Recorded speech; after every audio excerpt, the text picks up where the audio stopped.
Hi everybody, today we're going to be talking about sunchokes, not just survival food. This is Dutch at the Mystic Mountain Homestead. We're going to be talking with Kimberly today. Hi, I would like to show you these wonderful sunchokes. Some people call them Jerusalem artichokes, and this is the tuber of the plant. Sunchokes or Jerusalem artichokes are a member of the sunflower family, and they grow tall and they're quite beautiful. The flowers make beautiful bouquets in the summertime, but this is the time of year. This is December, and we've had some hard freezes, and I'm so excited because we've got these beautiful sunchokes that I planted, and I planted them here in our chicken yard so that if I wanted to use them as food for the chickens, I could. So that gives them another use. And sunchokes grow wild. You can be found in the wild if you know what you're looking for. But you can also grow them in your yard, and they just look like beautiful flowers until you decide that you want to harvest them. You harvest them after a freeze for the better flavor. They look similar to ginger root, and this is what they look like. They can be larger, they can be smaller. So today we're here. Can we cut into one to see what they look like? Sure, if you got a knife. Okay. So when I cook them, I actually just scrub them really well, and I'll even use the peeling, but they're kind of like, you use them like potatoes, kind of. They say, and I don't have the statistics on this, but there's a higher or lower glycemic response, so that diabetic patients really love to eat. And move this way in the sun a little bit. There we go.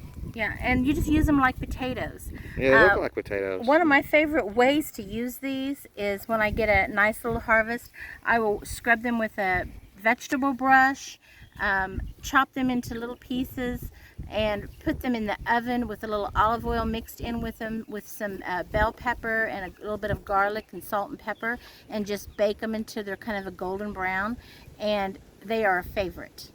Now, one thing that they do say about sunchokes, if you eat too many of them, you tend to have gaseous eruptions in the stomach. So you don't want to overdo the sunchokes, but they are a delicious occasional meal that you can add, and they're really high in nutrition. So, but what I did here was I planted them next to my chickens, and they were doubling as shade during the summer, because my chicken run here, where my chickens can come and go in the summer, has the west sun that shines on it. And so how tall do they grow? You said you use them as shade. They grow probably 6 foot high. Oh wow. And they have a beautiful yellow flower that resembles a sunflower, but it's much smaller and more delicate petaled. And so, like I said, they make lovely bouquets. But here I've planted them. My chickens got into I had wire across this. We clipped down the top stalks, as you can see. And the chickens decided that they were going to take their harvest. So they've been in here a little bit digging, and so they've dug some of these up here. But look at these beautiful sunchokes. Just ready for you to pick, basically. Yeah, huh? they really kind of dug them up. Now I won't take them all because I want, look at this one. Oh wow. So it kind of grows like ginger, kind of. That's how ginger grows out. It does. They do. And I put some nice soil in here when I first planted them. Here's a root that hasn't got dug up yet. Let's see if there's anything on this. They may have already scratched that up. Look at this. That is beautiful.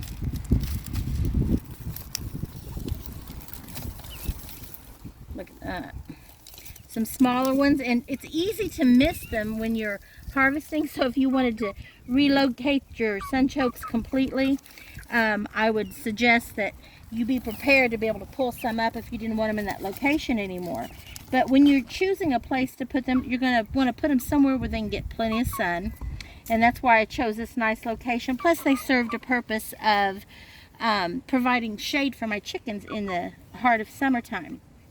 So, but if you leave one little sunchoke in the ground, then you're going to have more. So make sure you don't put these in your garden somewhere where they're going to shade out plants that you don't want shaded. I use them as a shade here. I have some growing next to the house, kind of an inconspicuous place. And you use them to shade your little chicken pen here? Yes, we do. That's exactly what we use them for. But they're very nutritious, and it's kind of a hidden food. You know, you can just leave them or you can harvest them, but they're there if you need them. You said it's nutritious. What nutritional value do these actually have? Well, there's a lot of starches in this. So if you were in a situation out and you needed to find food, if you could find sunchokes, if you could identify the dead stalks, you could pull these up and you would have a nutritious high-carb meal that would provide you with, you know, emergency food. And the stalk is a little bit different looking. It has like little spikes on it almost. Well, it's a rough stalk. It is.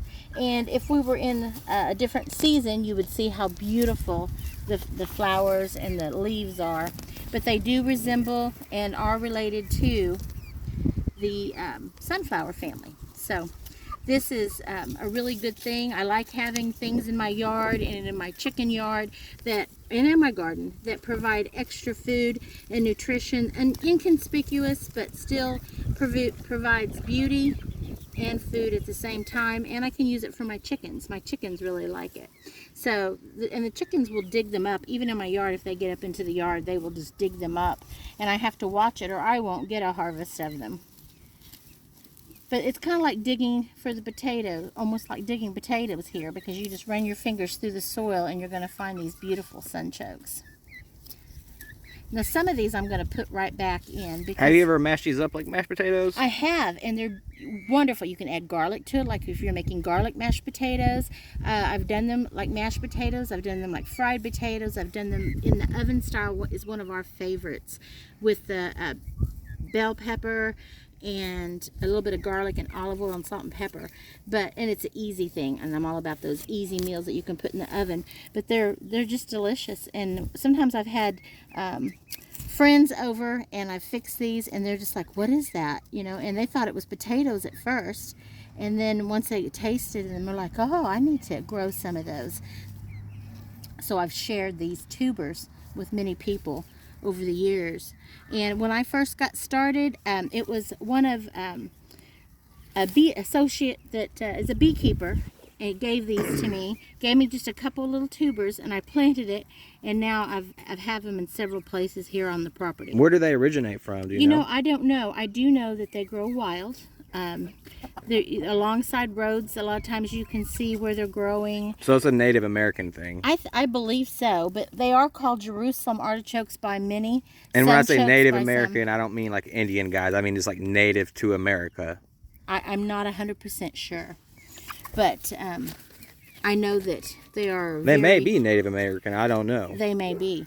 I don't know, but it's a delicious dish, and I would suggest everybody give them a try, because it's just a wonderful treat when the fall of the year comes and we have our frost, that we can have. If anybody knows where these actually originate from, please comment down in the comment section down below.